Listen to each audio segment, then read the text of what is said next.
सुनिश्चित करें। वहीं जम्मू कश्मीर में सेब यहाँ के लोगों की आर्थिक रीढ़ की तरह काम करता है। सेब की तरक्की यहाँ के लोगों की तरक्की है, लेकिन क्या सेब इस बार चुनावी मुद्दा है? क्या सेब के आधार पर यहाँ के लोग अपने उम्मीदवार का चयन करेंगे? देखते हैं हमारे संवाददाता ऋषि कुमार की जम्मू कश्मीर से ये बेहद ही खास रिपोर्ट के जरिए।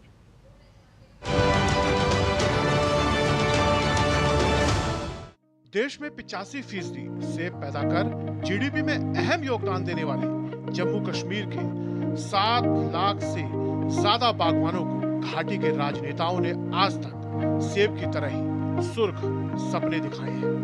हकीकत में दुर्गम पहाड़ी इलाकों में सेब उगाने वाले किसानों के लिए जमीन पर आज भी समस्याओं के पहाड़ हैं। सबसे बड़ा मुद्दा यहाँ सेब के लिए grading machine, anti hail net gun, खराब गुणवत्ता की दवाएं, मंडीकरण, मूल्य संवर्धन का ढांचा न होना और वायरस वाली पौधे। इसके अलावा भी बागवानों की कई समस्याएं हैं जो चुनावी मुद्दा तो बनती हैं लेकिन खत्म नहीं होती। हमारे डिस्ट्रिक्ट में एक जबरदस्त जो नेचुरल कैलेमिटी आई, जिसकी वजह से वो ओले गिरे, एक तूफान आया। इसमें टिविन डिस्ट्रिक्ट, कुलगाम और शुपियां के 80 विलेजेस इसमें बुरी तरह इफेक्ट हुए। एक तो इस साल का सेब वो पूरी तरह डैमेज हो गया, दूसरा कि एप्पल ट्रीज प्लांट जो है इनको भी डैमेज हो गया। हम चाहते हैं कि सरकार जो है, जो आने वाली हमारी सरकार बनेगी, किसी भी दल की बने, हमारे यहाँ पे जो ये एप्पल प्रोडक्शन है इसको आप सिक्योर कीजिए, सेफ कीजिए। हम गुजारिश करते हैं जो भी यहाँ पे पॉलिटिकल पार्टीज है वो भी हमारे जो इस इशू है, जो हमारे इस पर खर्चा आता है, इसके लिए जो किसान के जो हमें केसीसी होता है ये हमें माफ हो जाए। यहाँ पे चूंकि इलेक्शन का माहौल है, पॉलिटिकल लीडर्स, पॉलिटिकल पार्टीज को इसके रिलेटेड जो है सरकार पे दबाव बढ़ाना चाहिए, उनके कोई ऐसी पॉलिसी मरतब करनी चाहिए जिससे इंपोर्ट ड्यूटी बढ़ जाए।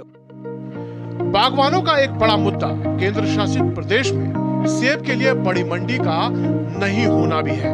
सेब यहाँ से स्थानीय मंडी के जरिए एक्सपोर्ट होना चाहिए, जबकि हो उल्टा रहा है। बाहर के मुल्कों से भी माल आ रहा है हमारे हिंदुस्तान में, तो उससे भी कश्मीर के ग्रोअरों को बहुत नुकसान हो गया है। हमने सरकार से ये भी कहा है कि यहाँ जो बाहर का माल आ रहा है उसमें टैक्सेस कम होते हैं, तो उस पर भी सरकार ने मान लिया है और उसमें जो हमारे ग्रोवर को अब रेट आ रहे हैं अच्छे तरीके से आ रहे। आजादी के बाद से आज तक सेब के बाग तो बढ़े, लेकिन राजनीतिक इच्छा शक्ति नहीं होने से बागवानों की समस्याएं नहीं घटी। इसके अलावा मौसम की बेरुखी यानी ओलावृष्टि और तूफान के कारण हर साल 20% फसल बर्बाद हो जाती है। अब सरकार से, गवर्नमेंट इंतजामिया से भी ये चाहते हैं, या नई सरकार जो बनेगी, हम चाहते हैं कि क्रॉप इंश्योरेंस स्कीम जो है कश्मीर में को क्रॉप इंश्योरेंस स्कीम को लागू होना चाहिए। पूर्ववर्ती जम्मू कश्मीर की सरकारों की भागीदारी नहीं होने से इतना सेब पैदा करने के बावजूद जम्मू कश्मीर विदेश में केवल कुछ लाख टन ही बेच पा रहा है। ग्रेडिंग के लिए मशीन नहीं होने से सेब सीधा दिल्ली की आजादपुर मंडी जा रहा है और वहीं से बांग्लादेश या फिर कभी कभार अमेरिका एक्सपोर्ट होता है। यहाँ के बागवान आज भी सेब की ग्रेडिंग हाथ से ही करते हैं। सेब के किसानों को चुनाव के बाद नई सरकार से काफी उम्मीदें हैं।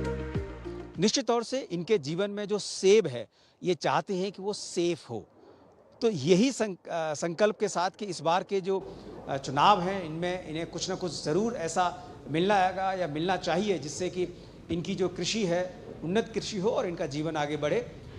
विधानसभा चुनावों में ज़रूर एक मुद्दा है और इस मुद्दे को ये लोग अब चाहते हैं कि उसको आगे रखेंगे।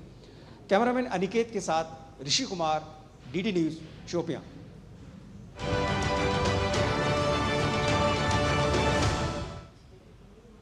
और चलिए इसी के साथ खबरों